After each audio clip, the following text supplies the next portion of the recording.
بسم اللہ الرحمن الرحیم۔ السلام علیکم ناظرین، خوش آمدید۔ اس غریب آدمی کا نہ وقت بدلا تھا نہ ہی اس کے حالات بدلے تھے۔ اس کے گھر پر دو بچے بھوک سے بے تاب ہو کر اپنے باپ کا انتظار کر رہے تھے۔ تھوڑی ہی دیر میں ٹرین آنے والی تھی۔ اس غربت کے ہاتھوں تنگ آ کر وہ شہر چھوڑ کر قریبی بستی میں آ گیا تھا، جہاں اسے ہر طرف غربت ہی غربت نظر آتی تھی۔ اس کے دو بچے صبح سے سڑکوں اور خدا کی زمین پر روتے ہوئے کھانے کو تلاش کر رہے تھے۔ غریبوں کی بستی کے کوڑے دان میں ان کے گھروں کی طرح خالی ہی ہوتے ہیں۔ ان کوڑوں میں انسانوں کی لاشیں تو مل سکتی ہیں مگر روٹی نہیں۔ مسلسل 2 دنوں سے بھوکے بچے اس کی راہ میں نگاہیں بچھائے بے تابی سے انتظار کر رہے تھے۔ ننھا شان کچھ زیادہ تنگ کرتا تو چھوٹی سی صبا اسے ڈانٹ دیتی۔ وہ اسے سمجھاتی، کہا ہے نا ابو جی آئیں گے تو ڈھیر سارا کھانا لائیں گے۔ شان کی آنکھوں میں ایک دم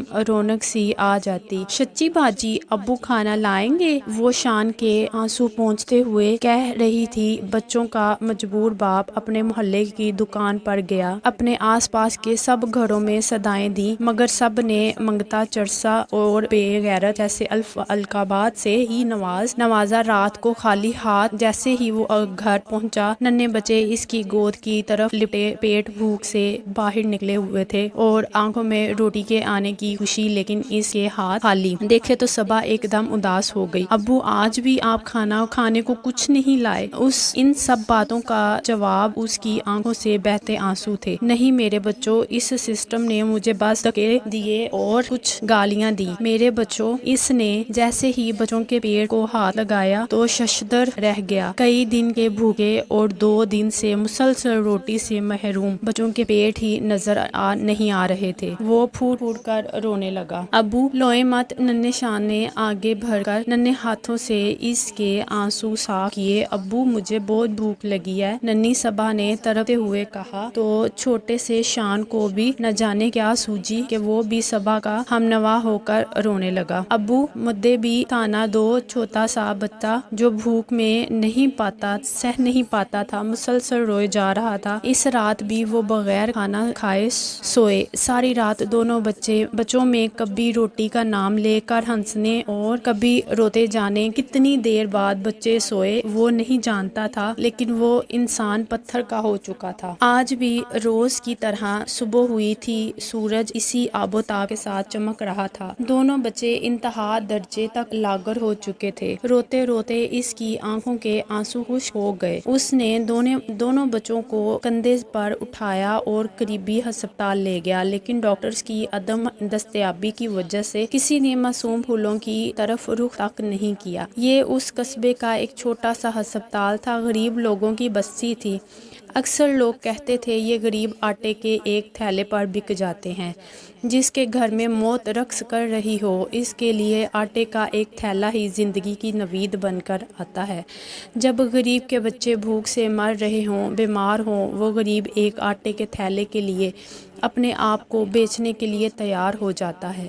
وہ بچوں کو باپ زندہ لاشوں کو کندھے پر اٹھائے وہیں بیٹھ گیا۔ بچوں کی حالت ابتر ہوتی جا رہی تھی، وہ مسلسل الٹیاں کرتے جا رہے تھے۔ کل ہی بات ہے، اس نے قریبی شہر کے ہر دروازے پر دستک دی تھی اور ہر دروازے سے اسے ہڈ حرام کوئی کام کیوں نہیں کرتا بیکاری بننے کی کوشش کی تو لوگوں نے صحت کا تانا دے کر بھیک دینے سے انکار کیا۔ گھر گیا تو 2 معصوم جانیں بلکتے روتے اس سے بس ایک التجا کر رہی تھیں کہ ابو پیٹ دکھ رہا ہے، کھانا دے دو، ابو کھانا۔ ننھی صبا کی آواز نے اس کے خیالات کا سلسلہ توڑا اور مرتے ہوئے بچوں کو سامنے دیکھ کر اس نے ایک فیصلہ کیا، بہت بھیانک فیصلہ۔ میرے بچوں، تم تو ویسے بھی مر جاؤ گے، میں جی کر کیا کروں گا؟ میرے اس اقدام سے شاید بہت سے دوسرے لوگوں کی جان بچ جائے۔ ابو کیا ہمیں کھانا ملے گا؟ ہمارے پیٹ میں بھی بہت درد ہو رہا ہے، دوائی بھی ملے گی نا؟ ٹرین کی پٹری پر دونوں لاغر بچوں کے ساتھ لیٹے اس شفاق مظلوم سے بچوں نے پوچھا، تو وہ بلک بلک کر رو دیا، ہاں جب ٹرین آئے گی نا تب ملے گا میری صبا کو بھی اور میرے پالے شان کو بھی۔ بچوں تھوڑا درد ہوگا، پھر بہت سا کھانا اور دوائی ملے گی، پھر ہمیں کبھی بھی بھوک نہیں لگے گی۔ سچ ابو صبا کی آنکھوں میں جیسے زندگی کی چمک آ گئی، لیکن کمزوری کی وجہ سے مسکرا بھی نہیں سکی۔ ابو مجھے بھی کھانا ملے گا، ننھے شان نے طوطی زبان میں التجا کی تو اس کا دل چاہا کہ وہ اپنا سر پٹری سے پھوڑ لے۔ میرے بچوں، مجھے معاف کرنا، میرا فیصلہ اب اللہ ہی کرے گا۔ اس کی آنکھوں میں آنسو تھے۔ ٹرین کی آواز قریب آتی جا رہی تھی، ساتھ ہی بچوں کے چہروں پر مسکراہٹ بکھرتی جا رہی تھی۔ ان کو لگ رہا تھا کہ ٹرین سے کوئی ان کے لیے روٹی اور دوائی لا رہا ہے۔ شان چلا رہا تھا، ابو تھانا آیا، آسمان کا رنگ گدلا رہا ہو چکا ہوتا، شاید وہ بھی بچوں کی مظلومیت پر گدلا تھا۔ بادل زور زور سے گرج رہے تھے، تبھی ایک شخص بھاگتا ہوا آیا اور ان بچوں کو پکڑ کر ٹرین کی پٹری سے پیچھے دھکیلا۔ اتنے میں ٹرین ان بچوں کے باپ کو کچل کر آگے چل چکی تھی۔ کچھ بھی نہیں بدلا تھا۔ اسی رات بس ٹی وی پر ایک خبر چلی، 2 بچوں کے باپ نے بھوک اور غربت کے ہاتھوں تنگ آ کر ٹرین کی پٹری پر جان دے دی، اور وہ ننھے پھول سے بکھرے چہروں پر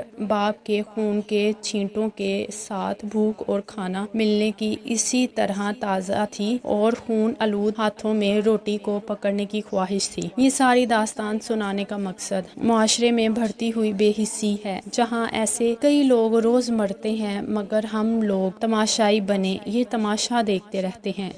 لوگوں میں احساس مر چکا ہے۔ خدارا اپنے اندر انسانیت کو زندہ رکھیں، اس انسانیت کو مرنے مت دیجیے۔ اللہ تعالیٰ کی لاٹھی بڑی بے آواز ہے، انسان کب خود اس حال میں پہنچ جائے کہ اس کے بچوں کا بھی یہی حال ہو پتہ نہیں چلتا۔ آج کل سردیاں ہیں، اپنے آس پاس خیال رکھیں۔ کچھ سفید پوش لوگ ایسے بھی ہوتے ہیں جو اپنی غریبی ظاہر نہیں کر پاتے۔ کچھ لوگ سڑکوں، چوراہوں، پارکوں میں اس سردی کے موسم میں رات کاٹنے پر مجبور ہوتے ہیں۔ خدارا ان بزرگوں بچوں عورتوں اور ان بچوں بزرگوں عورتوں کی جگہ پر رکھ کر سوچئے، اگر ضمیر زندہ ہوا تو میرا میسج سمجھ آ جائے سب عبادتیں اپنی جگہ، مگر اللہ تعالیٰ کے قریب ہونے کا سب سے آسان عمل یہی ہے، انسانیت کی خدمت کرنا، اللہ تعالیٰ کی بنائی ہوئی مخلوق میں محبت آسانیاں بانٹنا۔ انبیاء کرام علیہ السلام اور اولیاء اللہ کی پسندیدہ عمل تھا۔ جو یہ راز سمجھ گیا وہ قرب الہی پا گیا۔ میری ویڈیو اچھی لگی ہو تو لائک کریے گا۔